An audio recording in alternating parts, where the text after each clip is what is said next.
পদ্মপুরাণে বর্ণিত আছে, মালবরাজ ইন্দ্রদম্ন বিষ্ণুর পরম ভক্ত ছিলেন। তিনি গড়ে তুলেছিলেন একটি মন্দির, নাম শ্রীক্ষেত্র, যা এখন জগন্নাথ ধাম হিসেবে পরিচিত। কিন্তু মন্দিরে কোনো বিগ্রহ ছিল না। একদিন রাজসভায় কেউ একজন বললেন নীলমাধবের কথা। তাকে কোথায় পাওয়া যাবে জানা নেই কারোর। নীলমাধব নাকি বিষ্ণুর এক রূপ। তাই আয়োজন করে নীলমাধবকে খুঁজতে লোকজন পাঠালেন রাজা। কিন্তু নীলমাধব কি অত সহজে দেখা দেয়? কেউ তাকে খুঁজে পেল না। সকলেই যখন হতাশ হয়ে ফিরে এলো, তখন দেখা গেল না কেবল বিদ্যাপতিকে।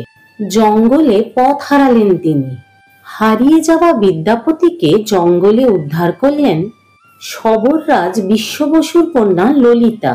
সেই সূত্রে তাদের মাঝে ভালোবাসার বন্ধন তৈরি হলো। ভালোবাসার বন্ধনকে অক্ষত রাখার জন্য বিয়ে করে জঙ্গলে দিব্যি সংসার করতে লাগলেন নবদম্পতি, ললিতা ও বিদ্যাপতি। এদিকে বিদ্যাপতি লক্ষ্য করলেন রোজই তার শ্বশুরমশাই স্নান সেরে কোথাও যান। স্ত্রীকে জিজ্ঞেস করে জানতে পারলেন জঙ্গলের গহীনে নীল পর্বতে নীলমাধবের মূর্তি রয়েছে। বিশ্ব বসু সেখানেই রোজ নীলমাধবের পুজো দিতে যান। নীলমাধবের কথা জানতে পেরে খুশিতে আটখানা হলেন বিদ্যাপতি। তার হারিয়ে যাওয়া যেন সার্থক হলো। জানা মাত্রই বিশ্ব বসুর কাছে অনুরোধ করলেন নীলমাধবের দর্শনের জন্য।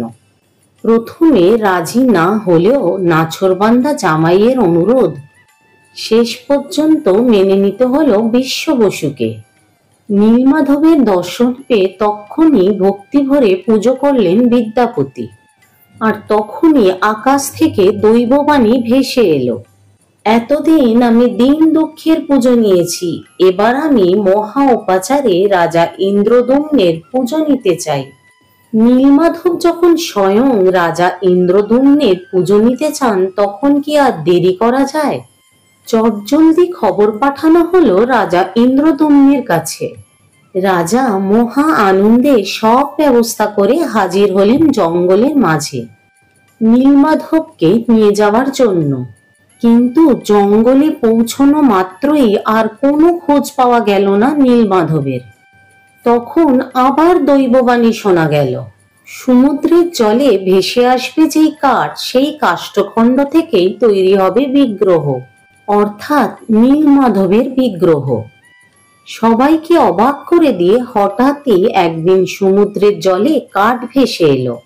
মহাসমারোহে শুরু হলো বিগ্রহ তৈরির কাজ। কিন্তু কিভাবে তৈরি হবে? ভেসে আসা কাঠ এমনই শক্ত যে মূর্তি গড়া তো দূরে থাক, কেউ হাতুড়ি বসাতে পারল না কাঠে। তাহলে মূর্তি গড়বে কে? মহারাজ আবার পড়লেন বিপদে। ইন্দ্রদম্নের সেই অসহায় অবস্থা দেখে বুঝি এবার দুঃখ হলো ভগবানের। শিল্পীর রূপ ধরে স্বয়ং জগন্নাথ এসে দাঁড়ালেন রাজপ্রাসাদের দরজায়। বললেন তিনি গড়বেন ভগবানের বিগ্রহ, তবে তার একটি শর্ত আছে। শর্তটি হলো যে 3 সপ্তাহ বা 21 দিনের আগে কেউ তার কাষ্ঠমূর্তি নির্মাণ দেখতে পারবে না। শর্ত অনুযায়ী কাজ আরম্ভ করলেন দারুশিল্পী। কিন্তু ইন্দ্রদম্নের রানী গুন্ডিচা আর ধৈর্য রাখতে পারলেন না। একদিন ভেতর থেকে কোনো আওয়াজ না পেয়ে দরজা খুলে ভেতরে ঢুকে পড়লেন এবং দেখলেন কারিগর উধাও, সাথে 3টি অর্ধ সমাপ্ত মূর্তি দেখে তিনি রীতিমতো ভিমড়ি খেলেন। গোল গোল চোখ, গাত্র বর্ণসহ অসমাপ্ত মূর্তির না আছে হাত, না চোখ, না আছে পা। এ অবস্থা দেখে অনুশোচনায় আর দুঃখে বিহ্বল হয়ে পড়লেন রাজা রানী দুজনেই। ভাবলেন শর্ত খণ্ডনের ফলেই বুঝি এত বড় শাস্তি পেলেন তারা। তবে তাদের এই অনুশোচনার পর্ব দীর্ঘায়িত হতে দেননি ভগবান। স্বপ্নে উপস্থিত হয়ে জগন্নাথ জানিয়ে দিলেন এমনটা আগে থেকেই ঠিক করা ছিল, আমি এই রূপেই পূজিত হতে চাই। এরপর থেকেই এইভাবে ভক্তদের মধ্যে জনপ্রিয়তা লাভ করেন জগন্নাথ দেব। এ গেল একটি জনশ্রুতি। অন্যদিকে এর কাছাকাছি আরেকটিও মিথ প্রচলিত আছে জগন্নাথ দেবকে ঘিরে। উড়িষ্যার প্রাচীন পুঁথি ব্রহ্মাণ্ড পুরাণে জগন্নাথ দেবের রথযাত্রার ইতিহাস প্রসঙ্গে বলা হয়েছে, এই রথযাত্রার প্রচলন হয়েছিল প্রায় সত্যযুগে। সে সময় ওড়িশা কলিঙ্গ নামে পরিচিত ছিল। উৎকল ওড়িশার আরেকটি প্রাচীন নাম। ইন্দ্রদম্ন ছিলেন অবন্তীর রাজা, যা বর্তমানে মধ্যপ্রদেশের মালব অঞ্চল নামে পরিচিত। সেই মালব দেশের সূর্যবংশীয় পরম বিষ্ণুভক্ত রাজা ইন্দ্রদম্ন স্বপ্নাবিষ্ট হয়ে ভগবান বিষ্ণুর জগন্নাথ রূপে মূর্তি নির্মাণ করেন এবং রথযাত্রারও স্বপ্নাদেশ পান। পরবর্তীকালে তার হাত ধরেই পুরীতে জগন্নাথ মন্দির নির্মাণ ও রথযাত্রার প্রচলন শুরু হয়। বাংলায় রথ প্রচলনের আবার বিভিন্ন প্রেক্ষাপট। পুরাবিদদের মত অনুযায়ী পুরীর জগন্নাথ দেবের রথযাত্রা থেকে বাংলায়ও রথযাত্রার সূচনা। চৈতন্য মহাপ্রভু নীলাচল থেকে এই ধারাটি বাংলায় নিয়ে আসেন। চৈতন্য ভক্ত বৈষ্ণবরা বাংলায় পুরীর অনুকরণে রথযাত্রার প্রচলন করেন। এখন বাংলার বহু জায়গাতেই এই রথযাত্রা অত্যন্ত জনপ্রিয়। আষাঢ় মাসের শুক্লপক্ষের দ্বিতীয়া তিথিতে রথ উৎসব হয়ে থাকে। এই দিন দাদা বলরাম ও বোন সুভদ্রার সঙ্গে গুন্ডিচা মন্দিরে যান জগন্নাথ। সেখানে থেকে 7 দিন পর নিজের মন্দিরে ফিরে আসেন। যাওয়ার দিনকে বলা হয় সোজা রথ এবং একই পথে নিজের মন্দিরে ফিরে আসাকে বলে উল্টো রথ। পরপর 3টি সুসজ্জিত রথে চেপে যাত্রা শুরু করেন তারা। গুন্ডিচা মন্দির ভ্রমণকেই আবার মাসির বাড়ি যাওয়া মনে করেন অনেকে। পুরাবিদরা বলেন রাজা ইন্দ্রদম্নের স্ত্রী ছিলেন গুন্ডিচা। তবে এই নিয়ে পণ্ডিতদের মধ্যে মতবিভেদ দেখা যায়। স্কন্দ পুরাণে সরাসরিভাবে জগন্নাথ দেবের রথযাত্রার কথা পাওয়া যায়। সেখানে পুরুষোত্তম ক্ষেত্র মহাত্মা কথাটি উল্লেখ করে মহর্ষি জৈমিনী রথের আকার, সাজসজ্জা, পরিমাপ ইত্যাদির বর্ণনা দিয়েছেন। পুরুষোত্তম ক্ষেত্র বা শ্রীক্ষেত্র বলতে আসলে পুরীকেই বোঝায়। পুরীতেই যেহেতু জগন্নাথ দেবের মন্দির স্থাপিত, তাই এই মন্দিরকে পবিত্রতম স্থান বলে মনে করা হয়। এর অন্যতম আকর্ষণ রথযাত্রা। প্রতি বছর রথযাত্রার উদ্বোধন করেন সেখানকার রাজা। রাজত্ব না থাকলেও বংশ পরম্পরাক্রমে পুরীর রাজপরিবার আজও আছে।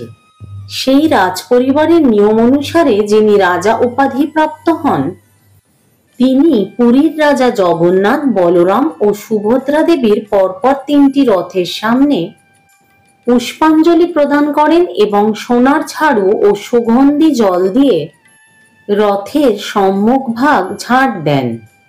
তারপরেই পুরীর রথের রশিতে টান পড়ে। শুরু হয় জগন্নাথ দেবের রথযাত্রা। 3 জনের জন্য আলাদা আলাদা 3টি রথ। রথযাত্রা উৎসবের মূল দর্শনীয় দিকটি হলো এই রথ 3টি রথযাত্রার কিছু নিয়ম রয়েছে এবং রথের আকার, রঙেও ভিন্নতা দেখা যায়। যেমন প্রথমে যাত্রা শুরু করে বড় ভাই বলভদ্রের রথ। এই রথের নাম তালধ্বজ। রথটির 14টি চাকা, উচ্চতা 44 ফুট। রথের আবরণের রং নীল। তারপর যাত্রা করে বোন সুভদ্রার রথ। রথের নাম দর্পদলন, উচ্চতা প্রায় 42 ফুট। এই রথের মোট 12টি চাকা। যেহেতু এই রথটির ধ্বজা বা পতাকায় পদ্মচিহ্ন আঁকা রয়েছে, তাই এই রথটিকে পদ্মধ্বজও বলা হয়ে থাকে। সুভদ্রার রথ লাল ও কালো রঙের হয়ে থাকে। সর্বশেষে থাকে শ্রীকৃষ্ণ বা জগন্নাথ দেবের রথ। রথটির নাম নন্দী ঘোষ। পতাকায় কপিরাজ হনুমানের মূর্তি আঁকা রয়েছে, তাই এই রথের আরেকটি নাম কপিধ্বজ। রথটির উচ্চতা 45 ফুট। এতে 16টি চাকা আছে। রথটির আবরণের রং হলুদ। তিনটি রথের আবরণের রং আলাদা হলেও প্রতিটি রথের উপরিভাগটি লাল রঙেরই হয়ে থাকে। রথ তিনটি সমুদ্র উপকূলবর্তী জগন্নাথ মন্দির থেকে প্রায় 3 মাইল দূরে গুন্ডিচা মন্দিরের উদ্দেশ্যে যাত্রা করে। সেখানে 7 দিন থাকার পর আবার উল্টো রথে জগন্নাথ মন্দিরে ফিরে আসে। ভক্তদের বিবৃতি অনুযায়ী রথের কিছু মজাদার এবং আশ্চর্য করা তথ্য রয়েছে। পুরীতে রথের সময় এমন কোনো বছর নেই যে সময় রথের দিন বৃষ্টি হয়নি। কোনো রকম আধুনিক সরঞ্জাম ছাড়াই রথ নির্মাণ করা হয়। রথ নির্মাণের নির্দিষ্ট দৈর্ঘ্য মাপগুলি হাতে নেওয়া হয়, কোনো গজ ফিতের সাহায্যে নয়। কোনো প্রকার পেরেক, নাটবল্টু, ধাতু কিছুর ব্যবহার নেই এখানে। প্রায় 1400 কর্মী রথ নির্মাণ করেন। এখানে কাউকে আলাদা করে নিয়োগ করতে হয় না। সেই আদিকাল থেকেই বংশ পরম্পরায় যারা রথ তৈরি করে আসছিল তারা আজও রথ তৈরি করে যাচ্ছে। রথ তিনটিতে বলরাম, সুভদ্রা ও জগন্নাথের মূর্তি থাকে ভেতরে, যা নিম কাঠ দিয়ে তৈরি এবং প্রায় 208 কেজি সোনা দিয়ে সজ্জিত। রথ নির্মাণে যে সমস্ত কাঠ ব্যবহার করা হয় তার উৎস হল পুরীর কাছেই দাসপাল্লা ও রানাপুর নামের 2টি জঙ্গল। যে পরিমাণ গাছ কাটা হয় তার দ্বিগুণ পরিমাণ গাছ প্রতি বছর রোপণও করা হয় জঙ্গলে। পুরী ছাড়াও বিশ্বের অনেক জায়গাতেই রথ উৎসব পালন করা হয়। ভারতের সর্বাধিক প্রসিদ্ধ রথযাত্রা উড়িষ্যার পুরী শহরের জগন্নাথ মন্দিরের রথযাত্রা। পশ্চিমবঙ্গের পূর্ব মেদিনীপুরে মহিষাদল, শ্রীরামপুর শহরের মাহেশের রথযাত্রা, গুপ্তিপাড়ার বৃন্দাবনচন্দ্র মঠের রথ, বাংলাদেশের ধামরাই জগন্নাথ রথ, কলকাতার রথ ইস্কনের রথ। সম্প্রতিকালে দীঘাতেও জগন্নাথ দেবের মন্দির প্রতিষ্ঠিত হয়েছে। ইস্কনের ব্যাপক প্রচারের জন্য এখন এটি বিশ্বব্যাপী অনুষ্ঠিত হয়। ঢাকা ইস্কনের রথযাত্রা বাংলাদেশের দ্বিতীয় বিখ্যাত রথযাত্রা। এছাড়া London, Montreal, Paris, Birmingham, new York city, Toronto, Singapore, Sydney, Partha, Venice প্রভৃতি শহরে রথযাত্রা উৎসবের জনপ্রিয়তা বৃদ্ধি হয়েছে। এছাড়া রাধারানী রথযাত্রা অস্টিন, টেক্সাস, মার্কিন যুক্তরাষ্ট্রের কাছে রাধা মাধব ধাম মন্দিরে অনুষ্ঠিত। একটি খুব গুরুত্বপূর্ণ বিষয় হল 1568-তে প্রথমবার জগন্নাথ মন্দির হামলা করেন বাংলার সুলতানের সেনাপতি কালাপাহাড়। ফলে ওই বছর থেকে প্রায় 9 বছর অর্থাৎ 1577 পর্যন্ত বন্ধ ছিল রথযাত্রা উৎসব।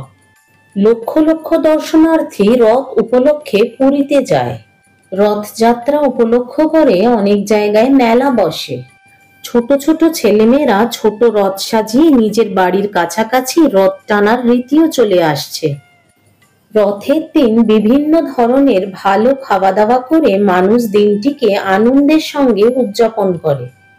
তবে এই দিনে বিশেষ করে সকলে জিলিপি আর পাঁপড় খেতে বেশি পছন্দ করে।